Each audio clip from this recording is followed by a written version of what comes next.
Hello, my name is Matt Shar, and today I am going to cover a few statements made in the New Testament that meet a historical criteria called the criterion of embarrassment.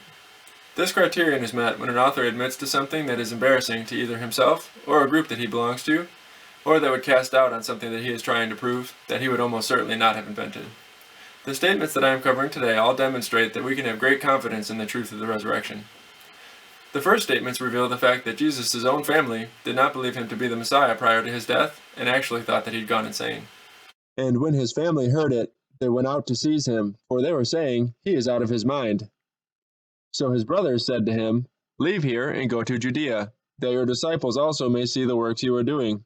For no one works in secret if he seeks to be known openly. If you do these things, show yourself to the world." For not even his brothers believed in him.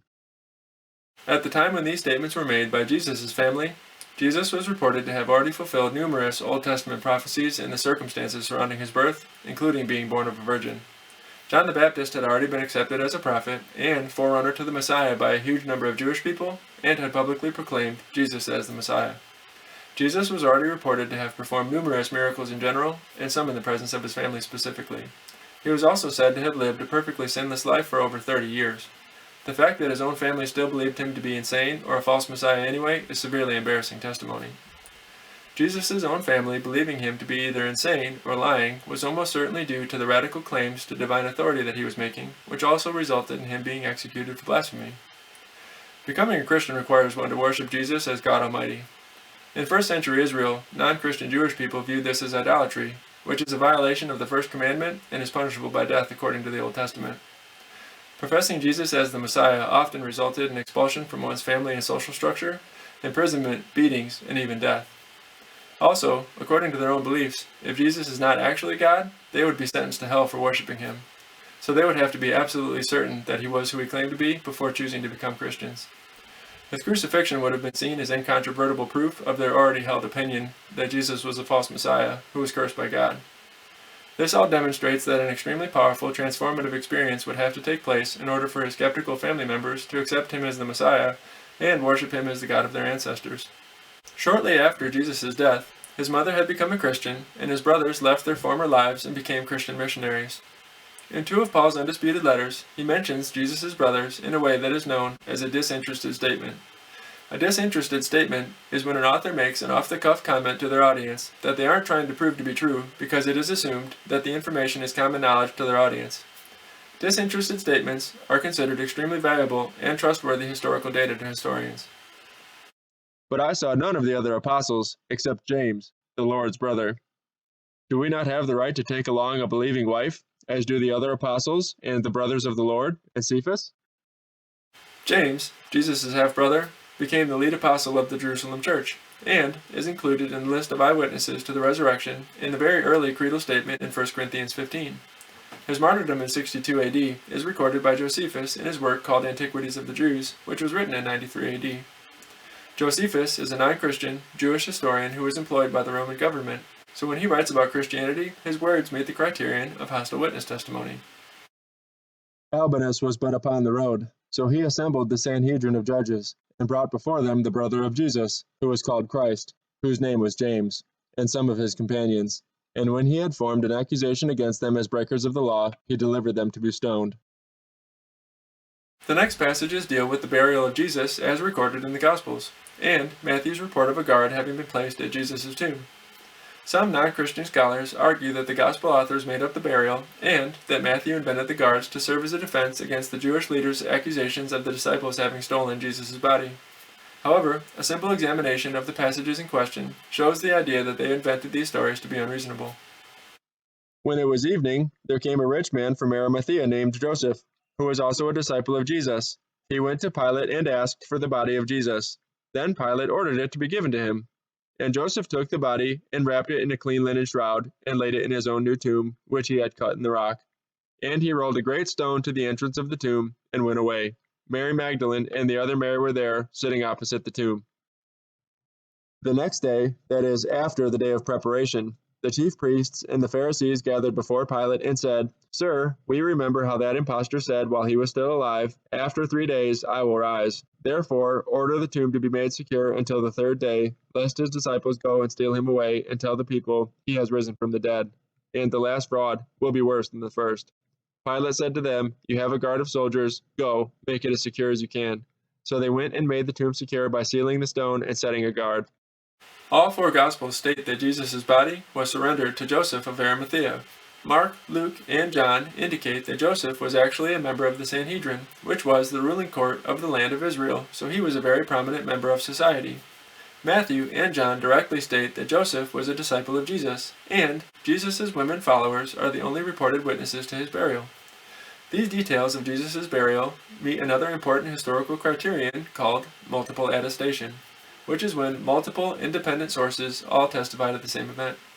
Matthew indicates that Joseph buried Jesus in Joseph's own tomb, and that Joseph sealed the tomb by rolling the stone into position on Friday. Then, it wasn't until Saturday that the Jewish leaders went to Pilate and had guards placed at the tomb. Matthew doesn't even say that the guards moved the stone to check for the body or verify that Jesus was in there. This is all highly significant for a number of reasons. First, if the Gospel authors had the desire and ability to invent the burial narrative entirely, then it wouldn't be a problem for them to say that Jesus was buried by and in the tomb of someone who wasn't one of his disciples at the time of his death, and list his male disciples as the witnesses to his burial. However, if the Gospel authors did not want to, or could not get away with inventing a different person to have buried Jesus in place where he was buried, then it is perfectly reasonable to believe that Jesus was buried by Joseph of Arimathea in Joseph's own tomb, which means the location of Jesus' tomb was publicly known and located in Jerusalem, where the resurrection was first proclaimed.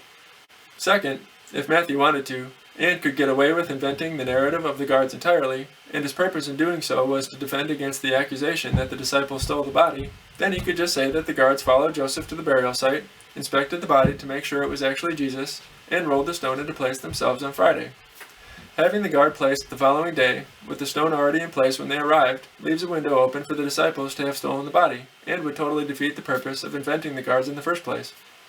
However, if Matthew did not want to, or could not get away with inventing or altering a small detail, like moving the placement of the guards to Friday, then it is unreasonable to think that he could fabricate the guard story altogether, which means it is perfectly reasonable to believe that Jesus' tomb was actually guarded by professional soldiers.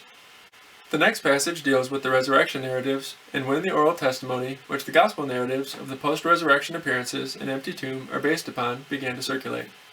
Some of the earliest oral testimony to Jesus' resurrection is found in a creedal statement in 1 Corinthians 15, 3-7. "For I delivered to you as of first importance what I also received, that Christ died for our sins in accordance with the Scriptures, that he was buried, that he was raised on the third day in accordance with the Scriptures, and that he appeared to Cephas, then to the 12. Then he appeared to more than 500 brothers at one time, most of whom are still alive, though some have fallen asleep. Then he appeared to James, then to all the apostles." An almost unanimous consensus of scholars from across the theological spectrum hold this to be a pre-Pauline verbal creed that was formulated within the first 6 months to 5 years of the resurrection, and that Paul received it from the Jerusalem apostles themselves. The fact that all the listed witnesses are males is significant because all four Gospels list Jesus' women followers as the first witnesses to the empty tomb and the first to receive the angel's report of the resurrection of Jesus. Matthew and John both list the women as the first witnesses to the resurrected Jesus himself. These are not things that the Gospel authors would reasonably invent at a time after the creedal statement was already circulating, because the testimony of women wasn't valued anywhere near as highly as that of a man's in the first century. In fact, Josephus directly states in Antiquities of the Jews that the testimony of women should not even be admitted in court. Then, in the 2nd century, a pagan critic of Christianity named Celsus actually ridiculed the Christians and questioned the truth of the empty tomb and resurrection narratives because the women were the first witnesses. If the Gospel authors wanted to, and could get away with inventing the details of the post-resurrection events, then it would be no problem for them to create a narrative where the male witnesses were the first to see the tomb empty and actually witness Jesus emerging from the tomb alive, which is exactly what you find in later apocryphal Gospels like the so-called Gospel of Peter, where the authors have the desire and ability to embellish the story and invent narratives because they are written much later than the Gospels to people who are not eyewitnesses, and who did not have first-hand knowledge of what actually happened. However, if the Gospel authors did not have the desire or ability to alter or embellish the earliest accounts of the resurrection, and the creedal statement with the males listed as the witnesses was already circulating within the first 6 months to 5 years after the resurrection, and the reports of the women, being the first to witness the empty tomb, angelic proclamation, and sightings of the resurrected Jesus himself come from a time before that, then clearly we have incredibly early testimony to the empty tomb and resurrection appearances preserved in the Gospels. The only reason for the Gospel authors to have included the women as witnesses in their narratives is because it was widely and publicly known to have been true, even though it was an embarrassing detail for the Christians. The important time gap in historical inquiry is the time between the event and the earliest recorded testimony to the event, not the amount of time between the event and now. Good evidence does not become bad evidence with time. The oral tradition of the empty tomb and resurrection appearances, which is recorded in the Gospels, is incredibly early by ancient historical standards. In summary, we discussed the historical criterion of embarrassment, multiple attestation, hostile witness testimony, and disinterested statements. When we apply these criteria to the New Testament, we learn that the following historical facts have been firmly established. 1. After his execution, Jesus was buried in a tomb by a socially prominent individual in a publicly known location in Jerusalem, which was guarded by professional soldiers. 2. Jesus' tomb was found empty by some of his women followers, and the public proclamation of his post-resurrection appearances began immediately thereafter in Jerusalem. 3. Jesus' formerly skeptical immediate family members were transformed into Christian missionaries after his death because they believed wholeheartedly that he was raised from the dead, and that his brother James died as a martyr. In determining one's position on what best explains the confluence of these facts, it is clear that the resurrection being true far surpasses all rival explanations in its explanatory power and scope. It is the least ad hoc because it is the only one based on eyewitness testimony, and it is only implausible if one assumes in advance that God does not exist. Thus, we are perfectly reasonable in accepting the resurrection as a real historical event. Thank you so much for watching, and I'll see you next time.